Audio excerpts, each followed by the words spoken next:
राम राम दोस्तों, मैं संतोष कुमार सिंह आपको सुना रहा हूँ बाबा नीप करोरी महाराज की महासमाधि के बाद भक्तों के अनुभवों की श्रृंखला। अनुभव की श्रृंखला के बीच बीच में हम वैचारिक प्रसंग लेते हैं और उस पर मंथन करते हैं। अभी हमारा जो वैचारिक प्रसंग चल रहा है वह है हनुमान चालीसा। पिछले 2 एपिसोड में मैंने आपको बताया कि हनुमान चालीसा का पाठ कौन कर सकते हैं और हनुमान चालीसा के पाठ का फल क्यों नहीं प्राप्त हो रहा। मैं आज की बात शुरू करने से पहले आप सभी से एक निवेदन करना चाहूँगा कि जब भी किसी वैचारिक प्रसंग पे एपिसोड बनाए जाते हैं तो उन एपिसोड को आप क्रमशः देखें। सबसे आप पहला एपिसोड देखें, फिर दूसरा और उसके बाद तीसरा। जो भक्त आज इस एपिसोड को पहली बार देख रहे हैं उन्हें पहले के 2 एपिसोड ज़रूर देखने चाहिए।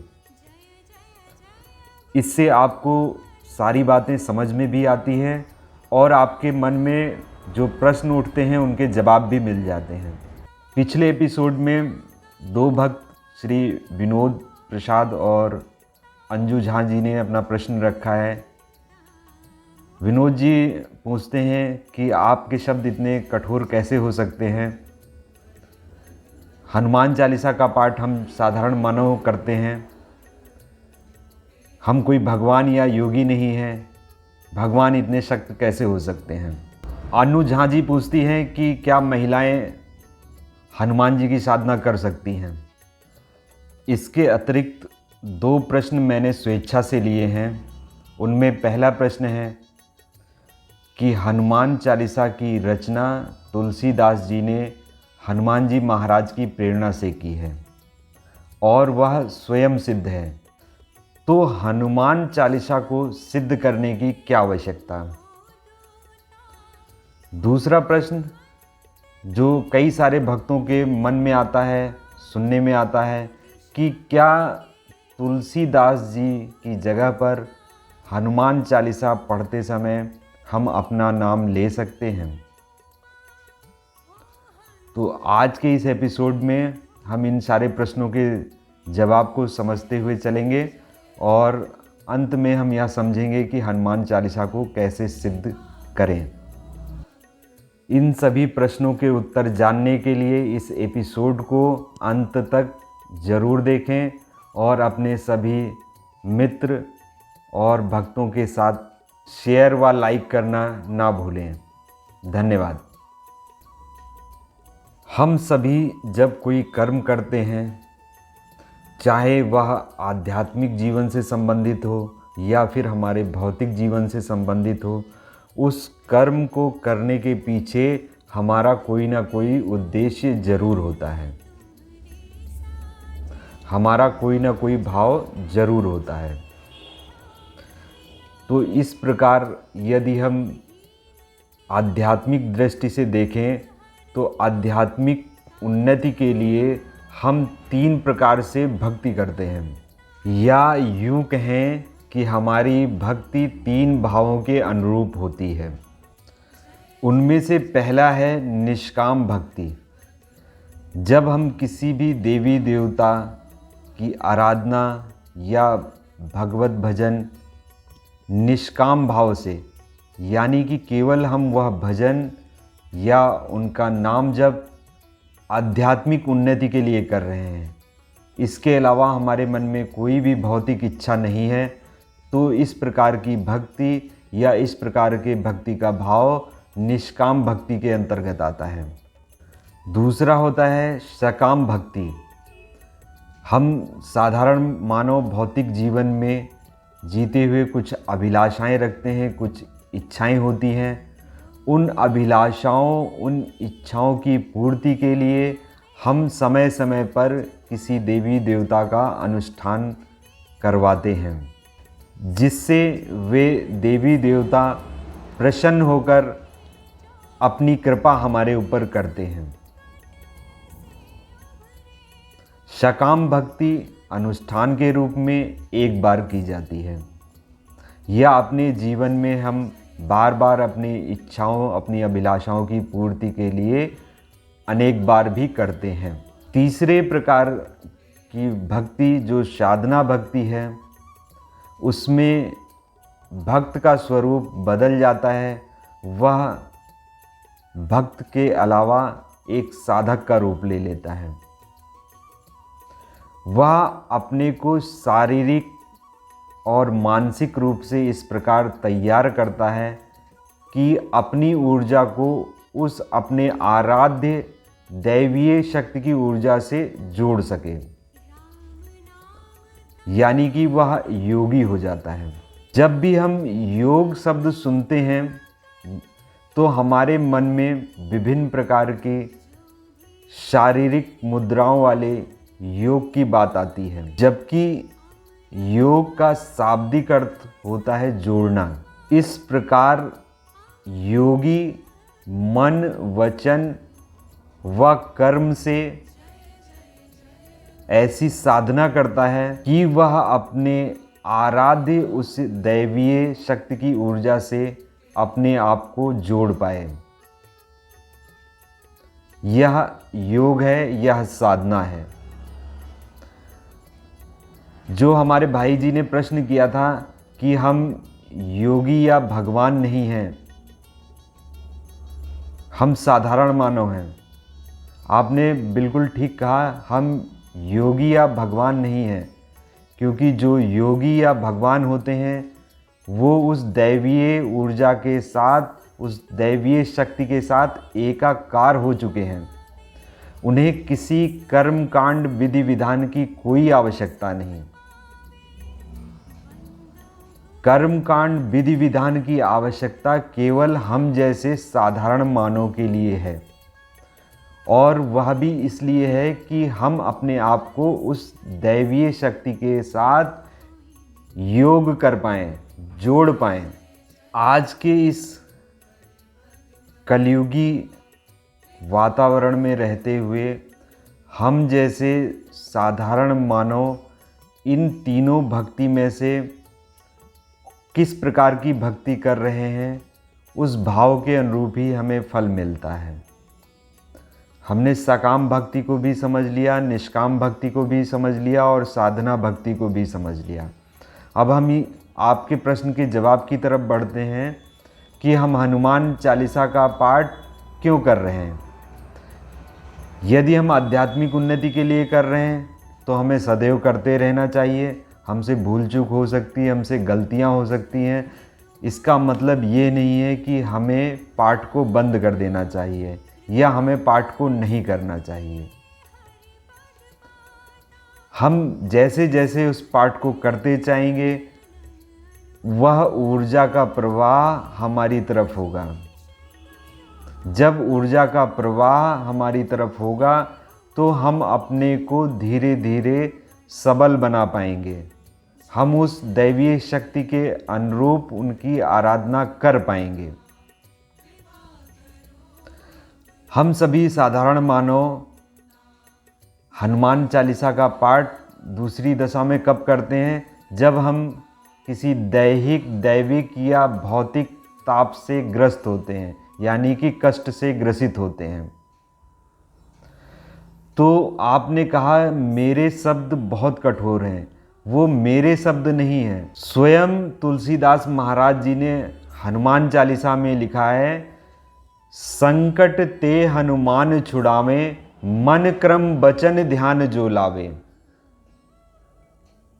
यदि आपको दैविक भौतिक किसी भी प्रकार का ताप है, किसी भी प्रकार का कष्ट है, तो आप हनुमान जी महाराज की कृपा से उनसे मुक्त हो सकते हैं। लेकिन मुक्त होने की दशा क्या है?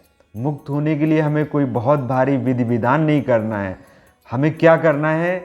केवल और केवल मन, वचन और अपने कर्म को दूषित नहीं करना है।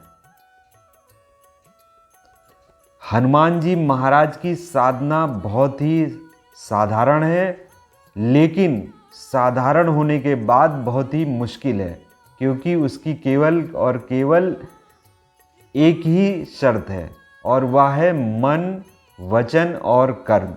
हमारा ध्यान ना भटके, इसके लिए भी पिछले एपिसोड में मैंने आपको एक उपाय बताया था कि जब भी हम हनुमान चालीसा का पाठ करें तो किस प्रकार करें। आप जब भी कोई पूजा आराधना अनुष्ठान साधना करते हैं तो उस अनुष्ठान को पूरे भावपूर्वक करें और उस पूजा आराधना अनुष्ठान या साधना की समाप्ति पर उन दैवीय शक्ति से जिनकी आपकी आराधना कर रहे हो, जिनकी आप साधना कर रहे हैं, उनसे क्षमा प्रार्थना जरूर करें। हो सकता है कि आज आपके पूजा आराधना साधना में कोई कमी रह गई हो, तो ऐसे अनुष्ठान को, ऐसी पूजा आराधना को हमें निरंतर करते रहना चाहिए। पिछले 2 एपिसोडों में मैंने आपको एक शब्द का प्रयोग बार बार बताया है, वह शब्द है नित्य प्रति।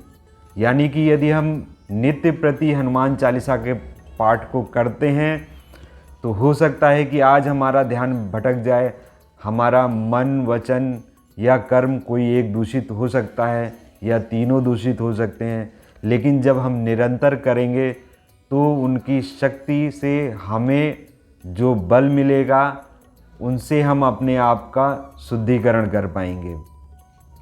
और कोई ना कोई दिन ऐसा ज़रूर होगा जिस दिन हम पूरे भाव के साथ बिना ध्यान भटके हुए उनकी आराधना कर पाएंगे, उस हनुमान चालीसा के पाठ को कर पाएंगे। मैंने आपके प्रश्न का बहुत ही संक्षिप्त उत्तर देने का प्रयास किया है। इसका उत्तर बहुत ही विस्तृत है और अगर हम उस पर एपिसोड बनाएंगे तो 4-5 एपिसोड तो इस प्रश्न के उत्तर पर ही बन जाएंगे। और अंत में आपके प्रश्न के उत्तर में मैं महाराज जी की बात आपको कहना चाहूँगा, और वह बात हम सभी भक्तों के लिए लाभकारी है। केवल हम उस पर मनन करके आगे बढ़ें।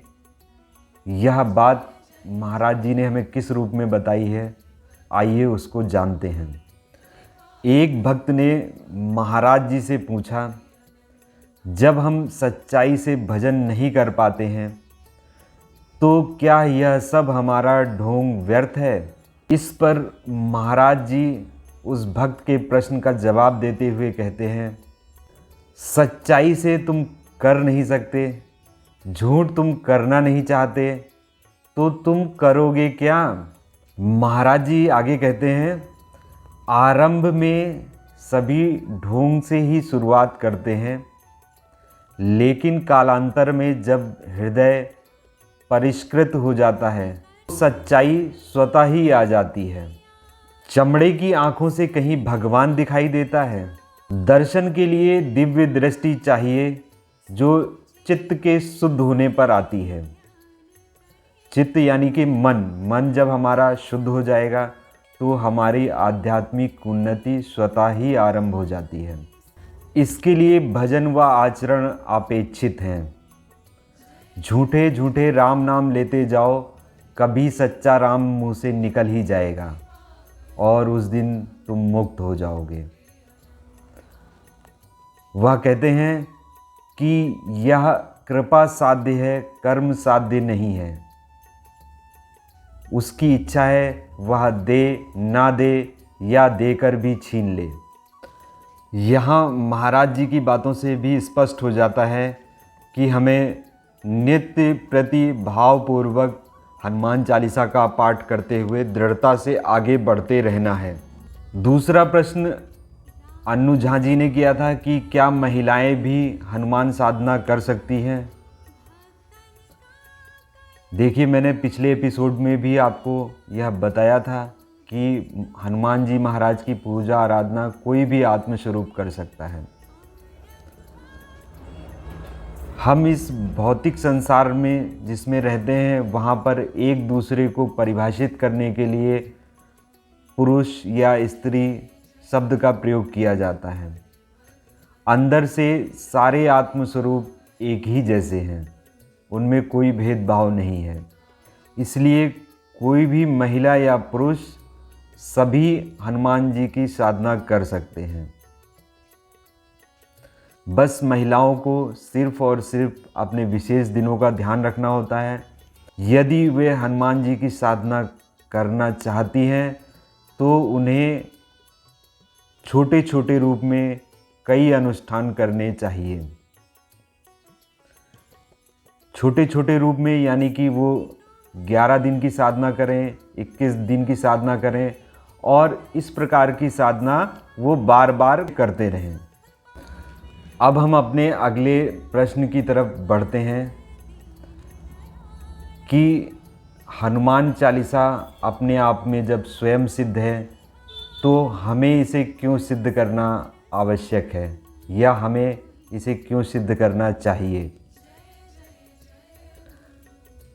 हनुमान चालीसा को सिद्ध करने की कोई आवश्यकता नहीं होती है, लेकिन अपनी ऊर्जा को हनुमान जी की उस ऊर्जा के साथ जोड़ने के लिए जो अनुष्ठान हम करते हैं, उस अनुष्ठान के लिए जिस शब्द का प्रयोग किया जाता है वह शब्द होता है सिद्ध करना। इस सिद्ध करने वाले अनुष्ठान या यूँ कहें हनुमान चालीसा को सिद्ध करने की प्रक्रिया के बाद हनुमान जी की उस ऊर्जा की छत्र छाया हमारे ऊपर सदैव रहती है। हम उस ऊर्जा के संरक्षण में अपना भौतिक जीवन जीते हैं और उनकी कृपा से इस जीवन को सफल बना पाते हैं। और जब वह अनुष्ठान साधना के रूप में होता है तो हम अपने आप को शारीरिक और मानसिक रूप से इस प्रकार तैयार कर लेते हैं कि उनकी ऊर्जा का वह अंश हमारे अंदर समाहित हो जाता है। यानी कि हनुमान जी की साधना के बाद उनकी ऊर्जा का अंश हमारे अंदर आने से हम जहाँ भी जाते हैं वहाँ निगेटिविटी, नकारात्मक ऊर्जा का कोई अंश हमारे सामने नहीं टिक सकता। अगर हम हनुमान चालीसा की सिद्धि कर लेते हैं, साधना कर लेते हैं, तो उस ऊर्जा के द्वारा हम जन कल्याण भी कर सकते हैं। तुलसीदास महाराज जी लिखते हैं कि जो यह पढ़े हनुमान चालीसा होए सिद्धि साकी गौरीशा। यानी कि हनुमान चालीसा का पाठ निरंतर नित्य प्रति करते रहने से उनकी ऊर्जा का प्रवाह हमारी तरफ होता है, उनकी ऊर्जा का अंश हमें मिलता है। या फिर हम किसी मनोकामना की पूर्ति हेतु पाठ कर रहे हैं तो वह भी केवल हनुमान चालीसा पढ़ने मात्र से ही हो जाता है। इस प्रकार हमें हमारे तीसरे प्रश्न का भी जवाब मिल जाता है कि हनुमान चालीसा अपने आप में स्वयं सिद्ध है। केवल हम अपनी ऊर्जा को उनकी ऊर्जा के साथ जोड़ने के लिए जिस प्रक्रिया या अनुष्ठान को करते हैं, अपनाते हैं, उसे हम शाब्दिक रूप से हनुमान चालीसा सिद्ध करना ऐसा बोलते हैं। अब हम अपने अगले चौथे प्रश्न की तरफ जाते हैं। बहुत से भक्तों के मन में यह प्रश्न आता है कि क्या हनुमान चालीसा में तुलसीदास जी की जगह पर हम अपना नाम ले सकते हैं। मैं यहाँ पर आपको कुछ चालीसा के अंश दिखा रहा हूँ, जिनमें से गणेश चालीसा, शिव चालीसा, सरस्वती चालीसा, दुर्गा चालीसा, विष्णु चालीसा, इन सभी चालीसाओं में एक बात आपको देखने को मिलेगी, वह यह है कि इन सभी की रचना करने वाले जो सिद्ध संत या भक्त रहे हैं, वह उन दैवीय शक्ति की प्रेरणा से उस चालीसा को रच पाए। और हर चालीसा के अंत में हम यह पाते हैं कि उसके रचयिता या उसके रचनाकार जो भी सिद्ध संत रहे, उनका नाम उसमें आता है। जबकि इन सभी चालीसाओं की रचना करने वाले अलग अलग भक्त हैं, तो उन सभी चालीसाओं के भौतिक रचनाकारों के नाम क्यों आए हैं? सबसे पहले हम इस बात को समझ लेते हैं कि किसी भी देवी या देवता की जो चालीसा होती है वह चालीसा एक प्रार्थना पत्र के रूप में होती है। हम उस चालीसा के माध्यम से उस देवी देवता की आराधना करते हुए अपने कष्टों की मुक्ति के या आध्यात्मिक उन्नति के लिए प्रार्थना करते हैं। चालीसा एक प्रार्थना पत्र के रूप में है और हर प्रार्थना पत्र के अंत में प्रार्थी का नाम होता है, यानी कि उस प्रार्थना को करने वाले व्यक्ति का नाम होता है।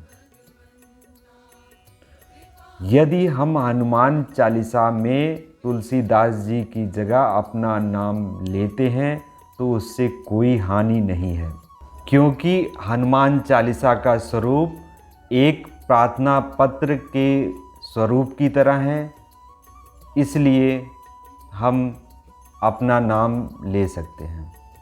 लेकिन यहाँ पर यह विशेष रूप से हमें ध्यान रखना है कि जब हम हनुमान चालीसा को सिद्ध करने वाली प्रक्रिया को अपनाएं तो उस प्रक्रिया में या हनुमान जी की साधना करते वक्त हमें अपना ही नाम लेना चाहिए, तभी वह हनुमान चालीसा हमारे लिए सिद्ध हो पाएगी और हम अपनी ऊर्जा को हनुमान जी की ऊर्जा के साथ जोड़ पाएंगे, या यूँ कहें हनुमान जी की ऊर्जा का अंश हमें प्राप्त हो पाएगा, क्योंकि उनकी ऊर्जा को झेल पाना, उनकी ऊर्जा को बर्दाश्त कर पाना हम जैसे साधारण मानव के बस में नहीं है। हम तो केवल उनकी ऊर्जा के एक छोटे अंश मात्र को अपने अंदर समाहित कर सकते हैं या उस ऊर्जा के एक छोटे से अंश की कृपा पा सकते हैं। दोस्तों, यह एपिसोड बहुत लंबा हो गया है, इसलिए अगले एपिसोड में हम यह जानेंगे कि हनुमान चालीसा को कैसे सिद्ध करें, अर्थात हम हनुमान जी की ऊर्जा की कृपा कैसे प्राप्त करें या उनकी ऊर्जा के अंश को अपने अंदर कैसे समाहित करें। दोस्तों, मिलते हैं अगले एपिसोड में।